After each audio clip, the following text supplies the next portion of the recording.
इस वक्त आप आराम से बैठकर इस वीडियो को देख रहे हैं, मगर मैं आपको कहूं, आज जिस जगह पर आप अभी बैठे हो वो जमीन आज से करोड़ों साल पहले 8,500 डिग्री के तापमान से उबल रही थी, या जिस जगह पर आप बैठे हैं वो जगह लाखों सालों तक बर्फ से ढकी हुई थी। ये दोनों बातें सच हैं। इस 15 मिनट की वीडियो के अंदर आप पृथ्वी के 450 करोड़ साल के सफर को देखने वाले हैं।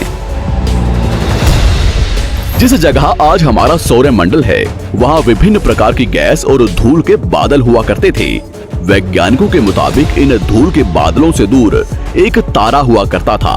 वक्त के साथ साथ उस तारे की ऊर्जा कम होने लगी, जिसके कारण उसके अंदर एक विशाल विस्फोट हुआ। विस्फोट की वजह से अंतरिक्ष की ये धूल एक दूसरे से दबने लगी। इस दौरान बादलों में स्थित धूल के कण दबाव और गर्मी के कारण बड़े उल्कापिंड और पत्थरों में परिवर्तित हो चुके थे, और इसी दबाव की वजह से इन बादलों में स्थित रेडियो एक्टिव पदार्थ ने ग्रेविटी का निर्माण किया। इस ग्रेविटी के कारण बीच में हाइड्रोजन और हीलियम इकट्ठा होने लगे। बीच के इस भयंकर दबाव के कारण एक विशाल विस्फोट हुआ, और इसी विस्फोट के कारण हमारे सूरज का जन्म हुआ। अंतरिक्ष में फैले एस्ट्रॉयड यानी क्षुद्र ग्रहों में भारी वजन की वजह से सूरज के करीब आकर सूरज की परिक्रमा करने लगे। धीरे धीरे इन्हीं एस्ट्रॉयड में भारी टकराव हुआ, जिसके फलस्वरूप मरकरी, विनस, अर्थ और मार्स जैसे ग्रहों का निर्माण हुआ। वैज्ञानिकों के मुताबिक उस वक्त पृथ्वी और मार्स यानी मंगल ग्रह के बीच थिया नामक ग्रह सूरज की परिक्रमा किया करता था। पृथ्वी पर ग्रेविटी होने की वजह से सूरज की परिक्रमा करने वाले एस्ट्रॉयड अब पृथ्वी की परिक्रमा करने लगे, और धीरे धीरे करोड़ों सालों तक ये पृथ्वी पर गिरते रहे। और ऐसी घटना हमारे पड़ोसी ग्रह थिया पर भी हो रही थी, जिसके कारण थिया पृथ्वी के और करीब आने लगा और आकर पृथ्वी से टकराया। इस भयंकर टकराव की वजह से पृथ्वी के हिस्से कणों के रूप में अंतरिक्ष में फैल गए और एक रिंग्स की तरह पृथ्वी की परिक्रमा करने लगे। इन्हीं परिक्रमा करते हुए कणों में टकराव होने लगा, जिसके कारण हमारे चांद का निर्माण हुआ। उस वक्त पृथ्वी पर सिर्फ एक ही समुद्र हुआ करता था, और वो था 1900 डिग्री सेल्सियस की तापमान पर उबलते हुए लावे का। उबल रही थी वो सारी चीजें जिसे आज आप अलग अलग नाम से जानते हैं। वक्त के साथ साथ पृथ्वी धीरे धीरे ठंडी हो रही थी, जिसके कारण पृथ्वी के भारी तत्व जैसे धातु और रेडियो एक्टिव पदार्थ पृथ्वी के केंद्र में जाकर इकट्ठा हो गए, और हल्के पदार्थ पृथ्वी की सतह पर आ गए।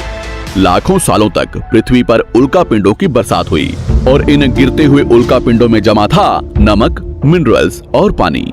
करोड़ों सालों तक इन उल्कापिंडों की बरसात होती रही, और धीरे धीरे पृथ्वी की ऊपरी सतह पानी से ढकने लगी।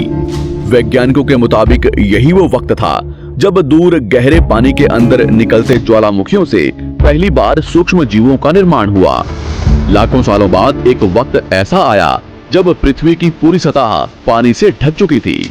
हमारी पृथ्वी के सबसे अंदर का कोर रेडियो एक्टिव पदार्थ से बने होने की वजह से हरदम गर्म होता रहता है, लेकिन जब भी पृथ्वी की ऊपरी जमीन ठंडी हो जाती है, तब पृथ्वी के अंदर की गर्मी बाहर नहीं निकल पाती, जिसके कारण ज्वालामुखियों का निर्माण होता है। और उस वक्त कुछ ऐसा ही हुआ। पानी से ढकी हुई पृथ्वी पर हजारों की तादाद में ज्वालामुखी निकलने लगे, और आने वाले लाखों सालों तक इन ज्वालामुखियों का निकलना जारी रहा, जिससे पानी के ऊपर जमीन का निर्माण हो रहा था। इस वक्त भी पृथ्वी पर वातावरण ना होने की वजह से अंतरिक्ष से उल्कापिंडों की बरसात हो रही थी। आज से लगभग 300 करोड़ साल पहले पृथ्वी पर ऐसा वक्त आया जब पृथ्वी का वातावरण लगभग स्थिर होने लगा था। ज्वालामुखी निकलने धीरे हो गए थे, और पृथ्वी का एक दिन 12 घंटे का हुआ करता था। साल बीतते गए, और धीरे धीरे ये सूक्ष्म जीव विकसित होते गए और समूह में रहने लगे। आज से लगभग 250 करोड़ साल पहले पहली बार पृथ्वी पर ऐसे जीवों का निर्माण हुआ जो जीने के लिए ये पानी के अंदर के मिनरल्स यानी खनिज पदार्थ और धूप का इस्तेमाल करते थे, और मल त्याग के रूप में ऑक्सीजन बाहर निकालते थे। इस वक्त तक पृथ्वी पर ज्यादातर ज्वालामुखी निकलने बंद हो चुके थे, और इन माइक्रोबैक्टीरिया की वजह से वातावरण में ऑक्सीजन की मात्रा बढ़ रही थी। वातावरण में ऑक्सीजन बढ़ने की वजह से पृथ्वी का वायुमंडल बनना शुरू हुआ, और आने वाले हजारों सालों तक वातावरण में ऑक्सीजन की मात्रा बढ़ती रही। जिसकी वजह से पृथ्वी के ज्यादातर हिस्सों में ये सूक्ष्म जीव फैल गए। हजारों सालों बाद एक वक्त ऐसा आया जब पृथ्वी में ज्यादा ऑक्सीजन बढ़ने के कारण ये सूक्ष्म जीव मरने शुरू हो गए। उस वक्त तक पृथ्वी का वातावरण ठंडा होने के साथ साथ ऑक्सीजन से भी भर चुका था, जिसके कारण जमीन और वातावरण में स्थित आयरन यानी लोहे के मिनरल्स पानी में स्थित ऑक्सीजन से रिएक्ट होने लगे। और एक वक्त ऐसा आया जब पृथ्वी की जमीन आज के मार्स के जैसे लाल हो चुकी थी। वक्त बीतने के साथ साथ धरती की टेक्टोनिक प्लेट्स में दरार होने लगी, जिसके कारण पृथ्वी के अंदर का लावा जमीन की तरह कई लाखों सालों तक खुला उबलता रहा। और यही वो कारण था जिसके कारण पृथ्वी के वातावरण में कार्बन डाइऑक्साइड की मात्रा बहुत बढ़ गई और पृथ्वी पर एसिड की वर्षा शुरू हो गई। एसिड रेन की वजह से पृथ्वी का तापमान घटने लगा और तापमान इतना घटा कि पृथ्वी के ऊपर स्थित पानी बर्फ में परिवर्तित होने लगा। पृथ्वी पर पहली बार भयंकर आइस एज आया। इस वक्त पूरी पृथ्वी सफेद बर्फ से ढक चुकी थी। आमतौर पर जब धरती पर सूरज की किरणें गिरती हैं, तब जमीन उन किरणों को सोख लेती है, मगर क्योंकि पूरी पृथ्वी बर्फ से ढक चुकी थी और क्योंकि बर्फ सफेद और चमकीली होती है, जिसके कारण सूरज की किरणें धरती पर गिरने के बाद वापस चली जाती थी। इसी कारण से पृथ्वी कई लाखों सालों तक बर्फ से ढकी रही, मगर फिर से पृथ्वी के अंदर स्थित गर्मी ज्वालामुखी के रूप में निकलना शुरू हो गई और इन ज्वालामुखियों से निकलने वाली गर्मी ने बर्फ को पिघलाना शुरू कर दिया। इसी बीच पृथ्वी की गहराई में बचे कुछ सूक्ष्म जीव धीरे धीरे बदल रहे थे और अब वो ऑक्सीजन को अपने शरीर को बड़ा और जटिल बनाने के लिए इस्तेमाल करने लगे थे। इस बीच पानी में अलग से भी छोटे समुद्री पौधे निकलने शुरू हो चुके थे। बाहर जैसे जैसे ज्वालामुखी निकल रहे थे, वैसे वैसे वातावरण कार्बन डाइऑक्साइड की वजह से गर्म हो रहा था। वक्त के साथ साथ बर्फ तो पिघलने लगी, मगर धरती पर फिर से एसिड की वर्षा शुरू हो गई, जिसके कारण फिर पृथ्वी ठंडी होने लगी और फिर पृथ्वी की ज्यादातर सतह बर्फ से ढक गई। ऐसा बार बार कई हजारों सालों तक होता रहा और इसी कारण से अब समुद्री जीव धीरे धीरे वातावरण के हिसाब से विकसित हो रहे थे।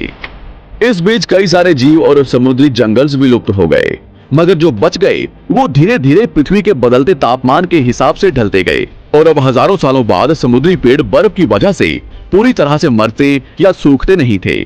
अब सूक्ष्म जीव समुद्री जीव बन चुके थे। जब फिर से ज्वालामुखियों ने पृथ्वी की बर्फ को पिघलाना शुरू किया, तब ये समुद्री पेड़ जल्दी विकसित होकर फैल गए। धीरे धीरे वातावरण में ऑक्सीजन की मात्रा बढ़ने लगी और पृथ्वी पर होने वाली एसिड की वर्षा कम होने लगी। वातावरण में ऑक्सीजन आने की वजह से पृथ्वी की ओजोन लेयर्स मोटी होने लगी और आज से लगभग 47 करोड़ साल पहले पृथ्वी की ऊपरी सतह पर पहली बार मोसोस नामक प्लांट उगना शुरू हुआ। वक्त के साथ साथ जमीन पर अलग अलग प्रकार के पौधे और पेड़ उगना शुरू हुए। एक वक्त ऐसा आया जब जमीन के पेड़ों की लंबाई लगभग 80 से 100 फीट जितनी या आज के 5 से 6 मंजिला बिल्डिंग जितनी ऊंची हो चुकी थी। ये वो वक्त था जब समुद्री जानवर समुद्र से बाहर निकल रहे थे और जमीनी जानवरों में परिवर्तित हो रहे थे। धरती की ज्यादातर जमीन एक जगह इकट्ठी हो चुकी थी, जिसे आज हम पैंजिया महाद्वीप के नाम से जानते हैं। पृथ्वी का वातावरण और तापमान लगभग स्थिर हो चुका था और अब करीब 21 से 23 घंटे का दिन हुआ करता था। अब समुद्री जीव पानी से बाहर रहने लगे थे और वातावरण के हिसाब से उनके शरीर का रंग रूप बदल रहा था। धीरे धीरे ये जमीनी जानवर डायनासोर्स में परिवर्तित हो गए। जिन डायनासोर्स ने पेड़ पौधे खाने शुरू कर दिए, उनका शरीर लंबा और विशाल रूप से विकसित होने लगा। कुछ डायनासोर्स शिकार किया करते थे, जिसके कारण वे छोटे और तेज होते चले गए।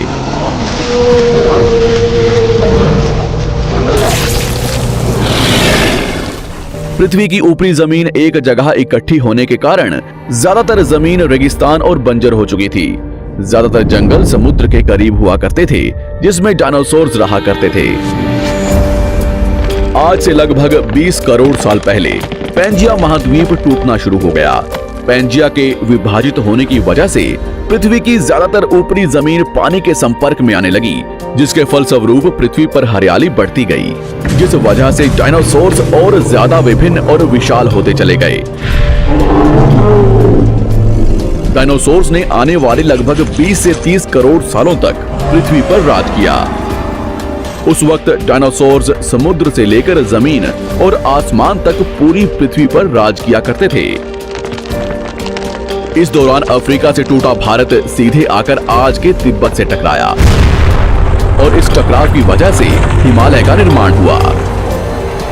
आज से लगभग 6.5 करोड़ साल पहले पृथ्वी की तरफ आज के माउंट एवरेस्ट से भी बड़ा लगभग 4.5 लाख करोड़ किलो जितना वजनीय उल्कापिंड लगभग 80,000 किलोमीटर प्रति घंटे की स्पीड से पृथ्वी की तरफ आ रहा था। पृथ्वी की सतह को छूते ही उसमें भयंकर आग लगी और वो जलते हुए सीधा पृथ्वी से टकराया। इस टकराव से निकलने वाली ऊर्जा आज के 10 करोड़ परमाणु बम एक साथ फटने के बराबर थी। जहां ये उल्कापिंड गिरा, वहां के जानवर और पेड़ तुरंत भाप बनकर जल गए। गिरते ही पृथ्वी पर पूरी तरह धूल फैलने लगी। समुद्र में भयंकर बाढ़ आने लगी। भूकंप और आग ने पृथ्वी को जलाना शुरू कर दिया। कुछ ही घंटों में पूरी पृथ्वी के वातावरण में हानिकारक गैस और धूल की वजह से पृथ्वी नर्क हो चुकी थी। डायनासोर्स, घुटन, आग और भूखमरी से पूरी तरह विलुप्त हो गए। इस वक्त हमारे पूर्वज जमीन के अंदर रहा करते थे, जिसके कारण वो इस विशाल प्रलय से बच गए। पृथ्वी का वातावरण पूरी तरह से काला और अंधेरा हो चुका था, जिससे धूप भी जमीन तक नहीं पहुंच पा रही थी। पृथ्वी के पेड़ और ज्यादातर जानवर विलुप्त हो गए। वातावरण में धूल और हानिकारक गैस के कारण पृथ्वी पर फिर से एसिड की वर्षा शुरू हो गई और फिर पृथ्वी ठंडी होकर बर्फ से ढक गई।